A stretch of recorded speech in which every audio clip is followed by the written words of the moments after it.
Hello students, good morning. मैं अनूप शर्मा और आज लेकर के आया हूं मैं आपके लिए kinematics.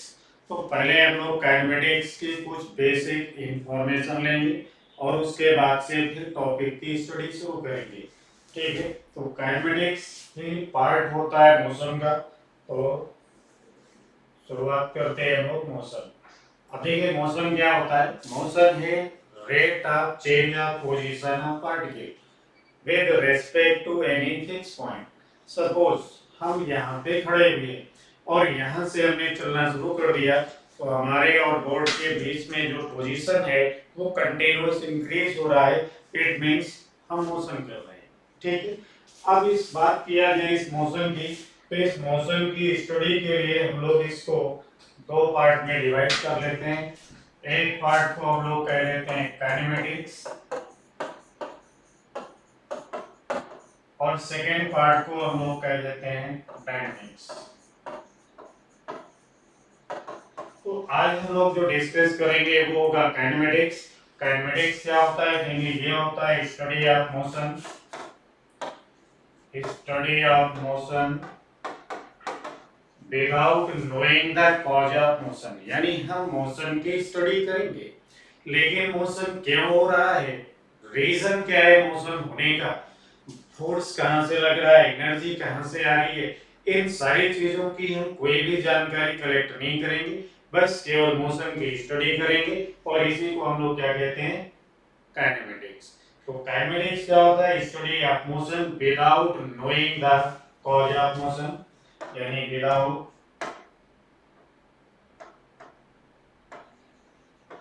knowing the cause of motion, without knowing the cause of motion। ठीक है, तो हम लोग जो पढ़ेंगे फिलहाल वो काइनेमेटिक्स होगा। फिर किसी दिन हम लोग बात करेंगे डायनेमिक्स की। आज भी हम केवल एक हल्का सा आइडिया देते हैं आपको। तो डायनेमिक्स भी क्या है? मोशन की स्टडी है। बट डायनेमिक्स में हम पढ़ते हैं कि मोशन क्यों हो रहा है, रीजन क्या है मोशन होने का, फोर्स कहां से लग रहा है, कौन कौन से फोर्स सपोर्ट कर रहे हैं, कौन से फोर्स अपोज कर रहे हैं, यानी नेट फोर्स कितना है। ये सारी जानकारी के बाद जब हम मोशन की स्टडी करते हैं तो उसको क्या कहते हैं? डायनेमिक्स। यानी dynamics is the study of motion with knowing the cause of motion. ठीक है, इतना क्लियर हो गया। तो फिर अब इस काइनेमेटिक्स और डायनेमिक्स को समझने के लिए हम काइनेमेटिक्स के तीन पार्ट कर लेते हैं, डिवाइड करते हैं इसको थ्री पार्ट्स में। पहला पार्ट वन डायमेंशनल मोशन यानी one D motion, next part two D motion जिसमें हम लोग पढ़ेंगे, और तीसरा क्या होगा? Three dimensional motion. यानी मोशन को इजी वे में समझने के लिए हम लोगों ने मोशन के तीन पार्ट दिए। कितने पार्ट कर डाले? Three. One dimensional motion, to dimensional motion and three dimensional motion. Clear? आगे बढ़ते हैं फिर हम लोग। अब देखिए बात करेंगे वन डायमेंशनल मोशन की। तो वन डायमेंशनल मोशन यानी वन डायमेंशनल मोशन जो होगा, जब हम वन डायमेंशनल की बात करते हैं it means straight line motion, वो मोशन हम लोग स्टडी करेंगे जो बिल्कुल स्ट्रेट लाइन में होगा। यहाँ पे अगर हम इस फिगर को कंसीडर करें तो ये देखिए बिल्कुल स्ट्रेट लाइन पे मूव करेगी गाड़ी। अब स्ट्रेट लाइन में मूव करेगी तो इस पार्टिकल का जो मोशन है वो केवल एक कोऑर्डिनेट को सेटिस्फाई करेगा। यानी यहाँ पे अगर हम इसे कहते हैं एक्स एक्सिस तो ये केवल एक्स कोऑर्डिनेट को सेटिस्फाई करेगा। और वन डायमेंशनल मोशन होगा कब? जब वेलोसिटी और एक्सेलरेशन दोनों सेम डायरेक्शन में हो, यानी वेलोसिटी और एक्सेलरेशन के बीच में एंगल क्या हो? 0 डिग्री, या फिर वेलोसिटी और एक्सेलरेशन दोनों ही एक दूसरे के अपोजिट हो, यानी वेलोसिटी और एक्सेलरेशन के बीच में एंगल क्या हो? फिर 180 डिग्री। ऐसी कंडीशन होगी तो पार्टिकल हमेशा स्ट्रेट लाइन पे मूव करेगा। पार्टिकल का जो मोशन है वो केवल सिंगल कोऑर्डिनेट को सेटिस्फाई करेगा, एक टाइम पे एक ही कोऑर्डिनेट को सेटिस्फाई करेगा। इसमें जो वेलोसिटी है वो भी एक्स एक्सिस के अलोंग है, इसमें जो डिस्प्लेसमेंट होगा वो भी एक्स एक्सिस के अलोंग होगा। यानी यहाँ पे केवल मोशन का एक ही कोऑर्डिनेट सेटिस्फाई होगा, तो हम कहेंगे वन डायमेंशनल मोशन या स्ट्रेट लाइन मोशन। बात करते हैं हम लोग अगले पार्ट की। अगले पार्ट में आ गए, अभी भी ये वन डायमेंशनल मोशन की कंडीशन है। यहाँ पे अगर हम देखते हैं तो दो पार्टिकल हैं, इस पार्टिकल को हमने देखिए नीचे से ऐसे प्रोजेक्ट किया हुआ अपवर्ड डायरेक्शन में, इस पार्टिकल को अपवर्ड डायरेक्शन में प्रोजेक्ट किया गया किसी वेलोसिटी v से, तो इस समय जो एक्सेलरेशन ड्यू टू ग्रेविटी होगा वो इसके मोशन का अपोज कर रहा होगा। यानी यहाँ पर देखिए वेलोसिटी और एक्सेलरेशन दोनों एक दूसरे के अपोजिट डायरेक्शन में होंगे। यहाँ बात करें इस पार्टिकल को किसी हाइट से रिलीज किया गया तो यहाँ वेलोसिटी और एक्सेलरेशन दोनों पैरेलल होंगे, दोनों सेम डायरेक्शन में होंगे, एक ही डायरेक्शन में होंगे। तो क्या कहेंगे हम लोग कि यहाँ पर भी स्ट्रेट लाइन मोशन हो रहा है, वन डायमेंशनल मोशन हो रहा है। अब मोशन ग्रेविटेशनल फोर्स की वजह से हो रहा है, इसलिए हम लोग इसको कहेंगे मोशन अंडर ग्रेविटी। और अगर हम वर्टिकल या अपवर्ड डायरेक्शन में वाई एक्सिस को कंसीडर करते हैं तो इस पार्टिकल की वेलोसिटी डिस्प्लेसमेंट किधर है, along the Y axis. And यहाँ अगर बात करें तो यहाँ पर भी वेलोसिटी और एक्सेलरेशन की डायरेक्शन है अलोंग द वाई एक्सिस, यानी यहाँ पर भी केवल सिंगल कोऑर्डिनेट सेटिस्फाई हो रहा है, इसलिए हम लोग इसे भी वन डायमेंशनल मोशन कहेंगे। ठीक हो गया। अब देखिए काइनेटिक्स में बात किया था हमने one dimensional, two dimensional and three dimensional motion की, तो ये था अपना वन डायमेंशनल मोशन। अब बात करते हैं हम लोग टू डायमेंशनल मोशन की। तो टू डायमेंशनल मोशन के लिए देखिए टू डायमेंशनल मोशन में हम लोग क्या पढ़ेंगे, प्रोजेक्टाइल मोशन। यानी जब हम किसी पार्टिकल को प्रोजेक्ट करते हैं या किसी पार्टिकल को हमने प्रोजेक्ट किया, अब प्रोजेक्ट किया किसी प्लेन में, तो जब किसी प्लेन में प्रोजेक्ट करेंगे तो ये पार्टिकल इस पाथ को फॉलो करेगा। अब इस पाथ को जब ये पार्टिकल फॉलो करेगा तो यहाँ पार्टिकल का जो मोशन है वो एक साथ दो कोऑर्डिनेट को सेटिस्फाई कर रहा है। अब यहाँ पे दो कोऑर्डिनेट को एक साथ सेटिस्फाई कर रहा है, इसलिए हम लोग क्या कहेंगे, इसको टू डायमेंशनल मोशन कहेंगे। अब देखिए कभी पार्टिकल हमारा यहाँ पे होगा, तो जब ये यहाँ पे होगा तो ये डिस्प्लेसमेंट होगा और ये इतना सा एक्स डिस्प्लेसमेंट हो गया। जब पार्टिकल यहाँ पहुंच जाएगा तो ये पार्टिकल का वर्टिकल डिस्प्लेसमेंट होगा और ये पार्टिकल का हॉरिजॉन्टल डिस्प्लेसमेंट होगा। पार्टिकल यहाँ पहुंच जाएगा, देखिए y कोऑर्डिनेट भी चेंज हो रहा है कंटीन्यूअसली और यहाँ पे x कोऑर्डिनेट भी कंटीन्यूअसली चेंज हो रहा है। तो यहाँ जो पार्टिकल का मोशन है एक टाइम पे दो कोऑर्डिनेट को सेटिस्फाई कर रहा है। यह हम कहें कि इस पार्टिकल की वेलोसिटी का कुछ इफेक्ट है y एक्सिस के अलोंग और कुछ इफेक्ट किधर है, x एक्सिस के अलोंग, यहाँ भी कुछ इफेक्ट है। तो ऐसे मोशन को हम लोग क्या कहेंगे, टू डायमेंशनल मोशन कहेंगे। या जब हम कह सकते हैं कि when motion of particle satisfied minimum two coordinate at a time, then motion of particle is called two dimensional motion। To dimensional motion की जो बेसिक कंडीशन है, इतना क्लियर हो गया होगा। अब देखिए टू डायमेंशनल मोशन की जो बेसिक कंडीशन है वो ये हो गई कि जब पार्टिकल हमारा यहाँ पे होगा, यहाँ पे होगा तो इस डायरेक्शन में इधर होगा इसमें एक्सेलरेशन जिसको हम कहेंगे g, और इस डायरेक्शन में इस पे हो गई देखो वेलोसिटी और ये एंगल हो गया थीटा, और यहाँ पे जो थीटा है वो 180 डिग्री से कम है। अब बात करें चल रहा होगा, मान लो यहाँ आ गया, ये वेलोसिटी होगी और ये एक्सेलरेशन हो गया। यहाँ पे वेलोसिटी एंड एक्सेलरेशन के बीच में यहाँ जो एंगल है वो क्या हो गया, जीरो से तो ज्यादा ही है, यानी जीरो से ज्यादा। तो यहाँ ये कहा जा सकता है कि angle between velocity and acceleration is greater than 0 and less than 180 degree, then particle move in a plane, then particle move in a curved path, particle move in a plane, and motion of particle is called two dimensional motion। बाकी इसकी detail study हम लोग to dimensional motion यानी projectile motion में करेंगे। इतना clear हो गया होगा, यानी यहाँ पार्टिकल का मोशन एक साथ दो कोऑर्डिनेट को सेटिस्फाई कर रहा है। दूसरी बात, वेलोसिटी और एक्सेलरेशन के बीच में एंगल क्या होना चाहिए, more than 0 and less than 180 degree. Then particle move in curve path, यानी particle move in a plane and motion of particle is called two dimensional motion. बात करते हैं हम लोग टू डायमेंशनल मोशन में और क्या पढ़ेंगे। तो और देखिए अभी हम लोग यहाँ पे, चलिए देखिए हम लोग क्या देख रहे हैं यहाँ पे, सर्कुलर मोशन। सर्कुलर मोशन भी क्या है, मोशन इन अ प्लेन है, यानी यहाँ पर भी पार्टिकल का जो मोशन है वो दो दो कोऑर्डिनेट को सेटिस्फाई कर रहा है। अगर हम ऐसे देखते हैं, यहाँ पे ये बना लेते हैं y एक्सिस और ये हो गई x एक्सिस। अब देखिए पार्टिकल जैसे मान लो यहाँ से मूव करके ऐसे जा रहा है, तो y कोऑर्डिनेट भी चेंज हो रहा है, x कोऑर्डिनेट भी चेंज हो रहा है, y भी चेंज हो रहा है और x भी, यानी x अब डिक्रीज हो रहा है, y अभी भी इंक्रीज हो रहा है। यहाँ पे y डिक्रीज हो रहा है, x अब इंक्रीज हो रहा होगा, यहाँ पे x अपनी मैक्सिमम लिमिट आ गया। फिर ये देखिए m, तो x coordinate and y coordinate motion की अभी भी हम कंटिन्यूअसली चेंज हो रहे हैं, इसलिए पार्टिकल प्लेन में मूव कर रहा है, ठीक है। और प्लेन में जो भी मोशन होता है वो टू डायमेंशनल होता है, ठीक है। तो हम लोग आगे डिस्कस करेंगे सर्कुलर मोशन में, इसके डिटेल जानकारी लेंगे। अभी टू डायमेंशनल मोशन में क्या पढ़ा देखा हम लोगों ने, एक प्रोजेक्टाइल मोशन एंड दूसरा सर्कुलर मोशन। यहाँ के सर्कुलर मोशन की बात किया है तो ये भी वेलोसिटी और एक्सेलरेशन के बीच में यहाँ जो एंगल होगा 90 डिग्री होगा, ये वेलोसिटी हो गया और ये एक्सेलरेशन। तो जब वेलोसिटी और एक्सेलरेशन के बीच में एंगल 0 से ज्यादा और 180 से कम कोई भी एंगल हो, पार्टिकल हमेशा कर्व पाथ पे मूव करेगा, यानी प्लेन में मूव करेगा, और पार्टिकल के मोशन को हम लोग कहेंगे टू डायमेंशनल मोशन। तो इतना क्लियर हो गया। बात करते हैं हम लोग थ्री डायमेंशनल मोशन क्या होता है।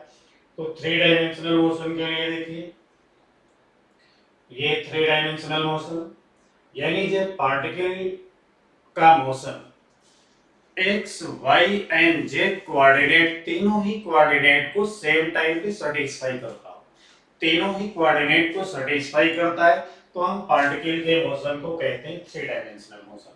जैसे आपने गैस सिलेंडर देखा, उसमें कुछ गैस पार्टिकल भर ली, यानी गैस लिया हुआ है सिलेंडर में, तो गैस के जो पार्टिकल होंगे वो सिलेंडर में मूव कर रहे होंगे, सिलेंडर के अंदर जिग-जैग मोशन कर रहे होंगे, रैंडम मोशन कर रहे होंगे। तो इसी रैंडम मोशन को हम लोग क्या कहेंगे, थ्री डायमेंशनल मोशन कहेंगे।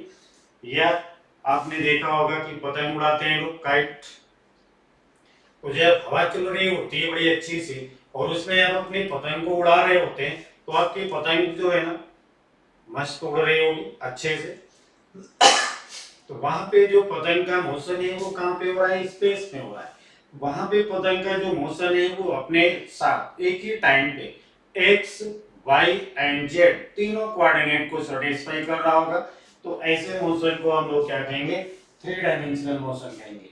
यानी जो भी मोशन स्पेस में होगा, स्पेस मतलब X Y and Z coordinate से बनने वाला जो स्पेस है, इस स्पेस में अगर कोई पार्टिकल मूव करता है तो हम पार्टिकल के मोशन को कहेंगे थ्री डायमेंशनल मोशन। और शायद ये आपके सिलेबस में भी नहीं है। तो अभी बात करते हैं हम लोग वन डायमेंशनल मोशन में और क्या होगा। तो स्टार्ट करते हैं हम आज से वन डायमेंशनल मोशन। अब इस वन डायमेंशनल मोशन को समझने के लिए हमें सबसे पहले जरूरत होगी डिस्टेंस एंड डिस्प्लेसमेंट। तो बात करते हैं हम यहाँ पे डिस्टेंस एंड डिस्प्लेसमेंट की। तो देखिए क्या होता है डिस्टेंस एंड क्या होता है डिस्प्लेसमेंट। चलिए फिर हम लोग बात करते हैं डिस्टेंस एंड डिस्प्लेसमेंट की। तो यहाँ पे हमने बनाया देखिए एक्स एक्सिस, ये हो गया वाई एक्सिस, और यहाँ पे कोई ऑब्जर्वर खड़ा हुआ है, खड़े होकर के किसी पार्टिकल के मोशन को ऑब्जर्व कर रहा है। यहाँ पे इस ऑब्जर्वर ने ऑब्जर्व किया कि यहाँ पे कोई ऑब्जेक्ट है, और ये जो ऑब्जेक्ट है इसकी इस समय जो पोजीशन है वो है R1। थोड़ी देर के बाद में इस ऑब्जेक्ट ने ऐसे मूव करना शुरू किया और फाइनली यहाँ पहुंच गया। तो जब ये फाइनली यहाँ पहुंच गया तो ये इसका हो गया भाई फाइनल पोजीशन वेक्टर। इस रास्ते की अगर हम लोग बात करें तो ये है actual path length, actual path हो गया ये। इस एक्चुअल पाथ पे ये पार्टिकल मूव करके आया हुआ है, इसलिए इसी एक्चुअल पाथ लेंथ को हम लोग क्या कहेंगे, डिस्टेंस कहेंगे। अब बात करते हैं डिस्प्लेसमेंट की, यानी ये पार्टिकल अगर डायरेक्टली यहाँ से चल के ऐसे मूव करके आ जाता तो ये पार्टिकल की फाइनल पोजीशन थी, ये पार्टिकल की इनिशियल पोजीशन है। तो minimum separation distance, minimum separation between initial and final position is called displacement. तो ये जो हम देख रहे हैं ये क्या है, डिस्प्लेसमेंट। और ये जो एक्चुअल रास्ता हम लोगों ने देखा इसी को हम लोग क्या कह रहे हैं, डिस्टेंस कह रहे हैं। तो डिस्टेंस होता है actual path length move by particle and displacement होता है minimum separation between initial and final position is called displacement. यहाँ अगर हम बात करें डिस्टेंस की तो पार्टिकल के मोशन की डायरेक्शन कई बार चेंज हो गई, यानी कई बार डायरेक्शन चेंज हो गई तो डिस्टेंस कैसी क्वांटिटी होगा, स्केलर क्वांटिटी होगा, स्केलर क्वांटिटी। यानी इसमें किसी डायरेक्शन की बात नहीं हो रही। बट अगर हम लोग डिस्प्लेसमेंट की बात करें तो ये पर्टिकुलर डायरेक्शन में मूव कर रहे पार्टिकल, इसलिए डिस्प्लेसमेंट कैसी क्वांटिटी होगा, वेक्टर क्वांटिटी होगा। तो displacement is a vector quantity but distance is a scalar physical quantity. अब बात करते हैं कि इनको मेजर किस में करेंगे। तो distance and displacement both are measured in metre and both has same dimension L, यानी unit and dimension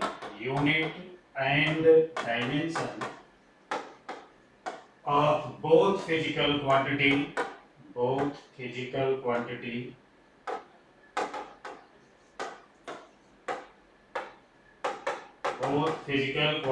are same। तो यहाँ पे डिस्टेंस और डिस्प्लेसमेंट की जो यूनिट और डायमेंशन है वो दोनों की सेम होगी, but distance is a scalar physical quantity and displacement is a vector quantity. ठीक है भाई। अब बात करते हैं यहाँ पे, इतनी बात तो क्लियर होगी। अब इतनी सी बात क्लियर होगी तो फिर कि डिस्टेंस, देखिए दूसरी चीज है डिस्टेंस हमेशा पॉजिटिव होगी, distance is always positive but displacement may be positive, negative or zero। यानी distance is always positive but displacement में बी पॉजिटिव, नेगेटिव और जीरो, बिकॉज जितनी भी फिजिकल क्वांटिटी वेक्टर होंगी वो जीरो भी होंगी, पॉजिटिव भी होंगी और नेगेटिव भी हो सकती है। अब यहाँ पे बात है कि कब पॉजिटिव और डिस्प्लेसमेंट नेगेटिव कब होगा, या पॉजिटिव नेगेटिव डिस्प्लेसमेंट का मतलब क्या है। तो हमने देखिए कहा यहाँ से इस पार्टिकल ने चलना शुरू किया t इज इक्वल टू 0 पे, और ये पार्टिकल मूव करके ऐसे जा रहा होगा। अभी इस कंडीशन में हम लोग बात करें तो पार्टिकल का यही डिस्टेंस भी है और यही पार्टिकल का डिस्प्लेसमेंट भी है। तो यहाँ पे डिस्टेंस और डिस्प्लेसमेंट तो सेम हो गए, डिस्टेंस पहले से ही पॉजिटिव होती है और डिस्प्लेसमेंट इस कंडीशन में क्या होगा, पॉजिटिव होगा। यह हम बात करें कि पार्टिकल ने यहाँ से मोशन स्टार्ट किया, मोशन स्टार्ट करने के बाद ऐसे मूव करके आ भी रहा होगा इस डायरेक्शन में। तो ये जो एक्चुअल रास्ता देखा हम लोगों ने वो क्या है, डिस्टेंस है, और ये इतनी सी जो सेपरेशन दिख रही है हमें ये क्या हो गया, डिस्प्लेसमेंट हो गया। यहाँ पे भी डिस्प्लेसमेंट कैसा होगा, पॉजिटिव होगा। तो डिस्प्लेसमेंट कैसा हो गया, पॉजिटिव हो गया, डिस्टेंस इज ऑलवेज पॉजिटिव। एक चीज और यहाँ पे क्लियर होगी कि एक particle move unidirectionally in straight line motion without reversing its direction then its distance and displacement will be same. यानी अगर पार्टिकल मूव कर रहा है बिल्कुल स्ट्रेट लाइन पे, अपनी डायरेक्शन को रिवर्स नहीं कर रहा है, तो ऐसी कंडीशन में पार्टिकल का डिस्टेंस और डिस्प्लेसमेंट दोनों सेम होगा। जैसे यहाँ पे आप देख रहे हैं, यहाँ बात करें पार्टिकल ने अपने मोशन की डायरेक्शन को रिवर्स कर लिया, it means distance is greater than displacement but still displacement is positive, right. आगे बढ़ते हैं हम लोग। आगे देखिए, अगर यहीं पे हम लोग ऐसे बात करें कि पार्टिकल ने हमारे मोशन स्टार्ट किया और यहां से मूव करके पार्टिकल हमारा वापस आ गया रिट्रेस करके और इधर कहीं मूव कर रहा होगा, तो फिर ऐसी कंडीशन में ये जो दिख रहा है हमको ये क्या है, डिस्टेंस होगा, एक्चुअल पाथ लेंथ है। बट इतनी सेपरेशन की अगर बात करें तो ये पार्टिकल की इनिशियल पोजीशन हो गई, ये पार्टिकल की फाइनल पोजीशन हो गई, और इनिशियल एंड फाइनल पोजीशन के बीच में जो मिनिमम सेपरेशन हमें दिख रहा है, इसी मिनिमम सेपरेशन को हम लोग कहेंगे डिस्प्लेसमेंट। तो ये डिस्प्लेसमेंट होगा और ये डिस्प्लेसमेंट यहाँ पे क्या होगा, नेगेटिव होगा। तो पॉजिटिव डिस्प्लेसमेंट भी समझ में आ गया, नेगेटिव डिस्प्लेसमेंट भी समझ में आ गया। एक बात और समझ गए हम लोग, अगर पार्टिकल यूनिडायरेक्शनली मूव कर रहा है without reversing its direction, then distance and displacement will be same. Otherwise distance is always greater than displacement, यानी distance हमेशा ही ज्यादा होगी, displacement हमेशा कम होगा। ठीक है, इतना क्लियर हो गया। अब अगर हम बात करें कि नहीं, पार्टिकल ने मोशन अपना यहाँ से स्टार्ट किया और ऐसे मूव करके पार्टिकल फिर अपनी इनिशियल पोजीशन पे वापस आ गया, तो यहाँ पे distance is not zero. Distance तो पार्टिकल ने मूव किया है तो distance is not zero, but displacement will B zero. तो यहाँ डिस्प्लेसमेंट क्या होगा, जीरो होगा, लेकिन डिस्टेंस यहाँ पे जीरो नहीं है। तो किसी भी मूविंग पार्टिकल की डिस्टेंस कभी जीरो नहीं होगी, डिस्प्लेसमेंट में भी पॉजिटिव, नेगेटिव और zero. Once again, distance is always greater than displacement, but in case of unidirectional straight line motion, yani without reversing its direction, distance and displacement will be same. Distance and displacement both are measured in meter, both has same unit and both has same dimension. ठीक है, unit अभी बताया था हमने, unit क्या होगी, metre होगी। Dimension की बात करें, डायमेंशन क्या होगा, एल होगा। तो ये है डिस्टेंस और डिस्प्लेसमेंट की बात। थोड़ा सा और डिस्कस करते हैं इसमें, इतना क्लियर हो गया, थोड़ा और देखते हैं। यानी सपोज अभी हमने आपसे कहा ये कोई सर्कुलर पाथ है, पार्टिकल ने यहाँ से मूव करना शुरू किया और यहाँ पे जाकर के अपनी जर्नी को फिनिश कर दी। अब यहाँ से चल करके अपनी जर्नी यहाँ से समाप्त कर दी, तो ये इस सर्किल की रेडियस है। पार्टिकल यहाँ पे कितना घूम गया, थीटा घूम गया। तो बात किया जाएगा इसके एक्चुअल रास्ते की, तो ये तो हो जाएगा डिस्टेंस। लेकिन अगर हम इन पॉइंट्स को ज्वाइन कर दें तो ये जो हमें दिख रही है व्हाइट लाइन, ये कैसी है, कहेंगे यही है डिस्प्लेसमेंट। तो ये हो गया डिस्प्लेसमेंट और इसे हमने डिनोट किससे कर दिया, h से। तो ये डिस्टेंस है और ये हो गया डिस्प्लेसमेंट।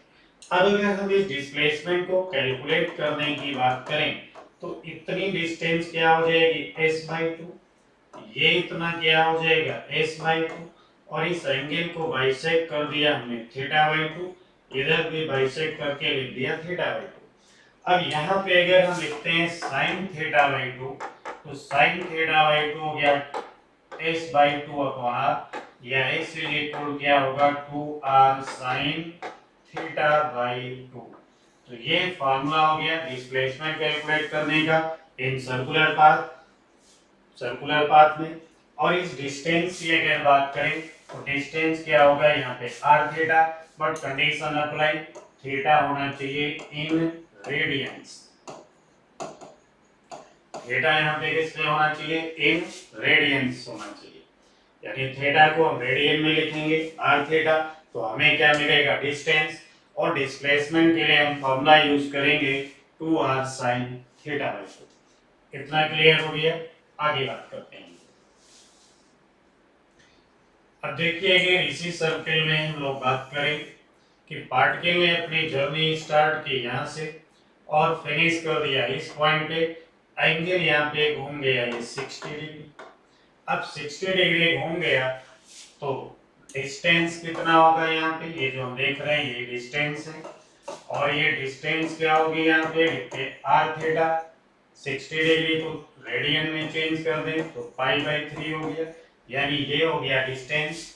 बट अगर इनको हम ऐसे ज्वाइन करते तो ये होता है यहाँ पे डिस्प्लेसमेंट, और डिस्प्लेसमेंट के लिए हम लोगों ने लिख रखा है 2r sin θ/2, यानी 2 हो गया, r हो गया, और साथ में लिखते हैं sin 30, because particle travel angle 60 degree, तो 60 का हाफ हो गया 30, यानी ये 60 डिग्री है, हाफ हो गया 30 डिग्री, sin 30 1/2, इट मींस ये हो गया r।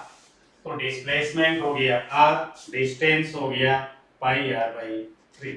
तो ऐसे डिस्टेंस की अगर अभी भी कुछ प्रॉब्लम है तो फिर देखते हैं हम लोग। अभी भी प्रॉब्लम है तो हम लोग फिर देख लेते हैं, कोई बात नहीं। देखिए पार्टिकल ने अपनी जर्नी यहाँ से स्टार्ट की t=0, और यहाँ पे आकर के पार्टिकल ने अपनी जर्नी फिनिश कर दी, तो यहाँ सेंटर के अबाउट पार्टिकल कितना एंगल टर्न हो गया होगा थीटा, रेडियन में बात किया जाए तो कितना हो गया पाई रेडियन। अब ये जो हमें दिख रहा है ये है पार्टिकल का डिस्प्लेसमेंट, तो ये पार्टिकल का डिस्प्लेसमेंट हो गया, कितना होगा यहाँ पे, तो फिर हम देख लेते हैं भाई 2r sin 90 कर देते, sin 90 1 हो गया, यानी डिस्प्लेसमेंट कितना हो गया 2r। इधर अगर बात करें तो ये डिस्टेंस है, इस डिस्टेंस को कैलकुलेट करने के लिए हम लिखते हैं r थीटा, थीटा यहाँ पे कितना हो गया पाई, तो डिस्टेंस कितना हो गया पार्टिकल का पाई, यानी ये डिस्टेंस और ये क्या होगा डिस्प्लेसमेंट। तो ऐसे हम लोग डिस्टेंस और डिस्प्लेसमेंट की बात करेंगे, इतना क्लियर हो गया होगा। फिर देखते हैं, और इसके बाद में देखिए कितना क्लियर, बात करते हैं आगे। तो भाई डिस्टेंस, अब एक क्वेश्चन यहाँ पे छोटा सा लिखते हैं कि एक particle complete 3.5 revolution, then find the ratio of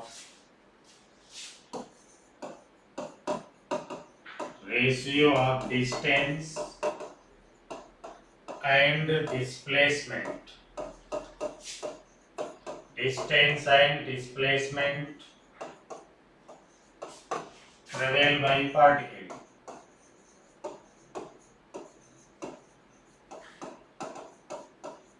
यानी particle start from rest and complete 3.5 revolution in circular path of radius r, then find the ratio of distance and displacement। यानी यहाँ पे देखिए ये तो सर्किल हो गया, अब सर्किल ने मान लीजिए अपनी जर्नी स्टार्ट किया था यहाँ से t=0 पे, अब ये पार्टिकल यहाँ से घूम करके फिर से अपनी इनिशियल पोजीशन पे आ गया, एक राउंड कंप्लीट हुआ, डिस्टेंस कितनी चला गया 2πr, डिस्प्लेसमेंट कितना हो गया 0, यानी after completion 1 revolution distance of particle is 2πr but displacement becomes 0। Next revolution particle again travel 2πr but displacement becomes 0। Next third revolution particle complete 2πr distance but displacement becomes 0, यानी after 3 revolution distance traveled by particle is 6πr but displacement becomes 0। Then remaining half, when particle diametrically opposite, then its displacement becomes 2r, because initial position and final position के बीच का minimum separation क्या हो गया displacement, तो displacement becomes 2r and distance becomes 3.5 into 2πr, यानी 7πr, यानी 1 revolution में distance 2πr, तो 3.5 रिवॉल्यूशन में कितनी होगी 7πr। रेशियो की बात करते हैं, यानी distance upon displacement, distance upon displacement. तो डिस्टेंस अपॉन डिस्प्लेसमेंट की बात किया जाए, distance become 7 pi r, but distance become 2 r. R divide होके खत्म हो गए, इधर लिखा हमने 7/2, पाई को मैंने लिख दिया 22/7, 7 7 ऑल्सो कैंसिल, तो ये हो गया यहाँ पे 11, यानी distance is 11 times greater than displacement after completion 3.5 revolution of particle. तो डिस्टेंस क्या होती है, actual path length, and displacement, displacement is the minimum separation between initial and final position. इतना क्लियर हो गया। बात करते हैं नेक्स्ट। अब देखिए सपोज एक नेक्स्ट क्वेश्चन है, अगला क्वेश्चन। तो नेक्स्ट क्वेश्चन यहाँ पे क्या है, ये कोई सर्किल हो गया। अब इस सर्किल का एक कांटेक्ट पॉइंट है और ये कांटेक्ट पॉइंट, सर्किल की रेडियस क्या हो गई r। After moving half revolution find the displacement of contact point. After moving half revolution find the displacement of contact point. तो अब देखिए हाफ रिवॉल्यूशन जब पार्टिकल मूव करेगा तो after half revolution contact point will be at the highest point, यानी this contact point will be at highest point, highest point होगा तो ये तो सेपरेशन हो गया 2r, ये डिस्टेंस हो जाएगी पाई आर। हाफ रिवॉल्यूशन में कितने डिस्टेंस मूव करेगा, पाई आर। तो ये जो पार्टिकल था वो यहाँ आ चुका है, तो ये इनिशियल पोजीशन और ये फाइनल पोजीशन, इन दोनों का जो मिनिमम सेपरेशन है यही हो गया डिस्प्लेसमेंट। और ये डिस्प्लेसमेंट कितना होगा, तो हम यहाँ पे लिख सकते थे अंडर रूट 2r का स्क्वायर करते प्लस पाई आर को भी अगर स्क्वायर कर दें तो क्या मिलेगा, हमें डिस्प्लेसमेंट मिलेगा। तो अब तक मेरा ख्याल है कि अब तक क्लियर हो गया होगा कि डिस्टेंस क्या होता है और डिस्प्लेसमेंट क्या होता है। ठीक है भाई, तो बात करते हैं अब हम लोग आगे की तरफ थोड़ा सा। इतना क्लियर हो गया, अगले टॉपिक पे चलें फिर। Next topic is speed and velocity. बात करते हैं स्पीड एंड वेलोसिटी। स्पीड की अगर बात किया जाए तो स्पीड क्या होती है भाई,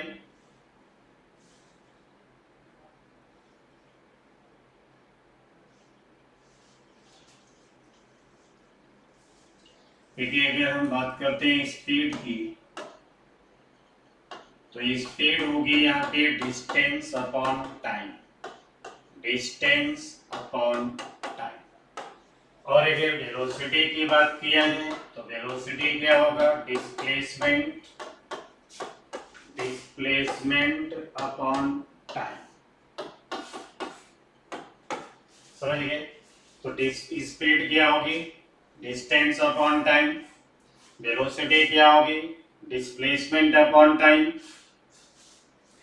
अब अभी हम लोगों ने कहा था कि distance scalar quantity, displacement vector quantity, it means speed क्या होगी, स्केलर, स्केलर। वेलोसिटी क्या होगी, तो ये वेक्टर होगी, because displacement is a vector quantity. बात करते हैं इनकी यूनिट की, तो यूनिट क्या होगी, मीटर अपॉन सेकेंड, यानी मीटर पर second.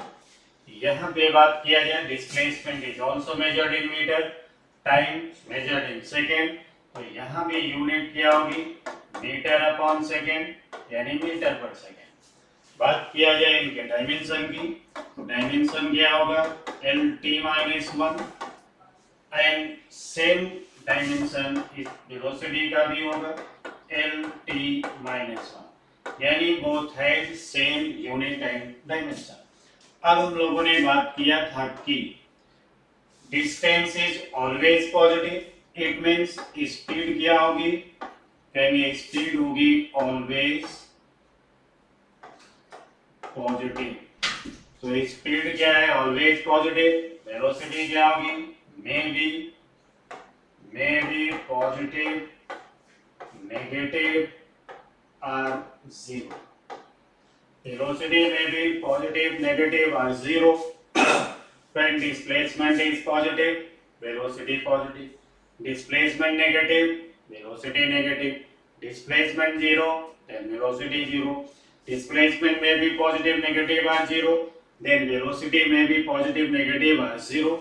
Here speed is always positive because distance is always positive. दूसरी बात, स्पीड क्या होगी? Always greater than velocity. Speed is always greater than velocity. Always greater than velocity. But in case of unidirectional straight line motion, distance and displacement is same, then magnitude of velocity and speed also same. तो speed और velocity एक case में केवल same हो सकती है जब particle straight line single direction में मूव करे, यानी अपनी डायरेक्शन में ही मूव करता रहे, कभी भी रिवर्स ना हो, स्टॉप हो जाए मोशन बट रिवर्स ना हो. ऐसी कंडीशन में डिस्टेंस और डिस्प्लेसमेंट सेम होगा. और डिस्प्लेसमेंट एंड डिस्टेंस अगर सेम होगी तो वेलोसिटी और स्पीड भी इक्वल होगी, दोनों का मैग्नीट्यूड सेम होगा. ठीक है. अब बात करते हैं, थोड़ा सा आगे चलते हैं.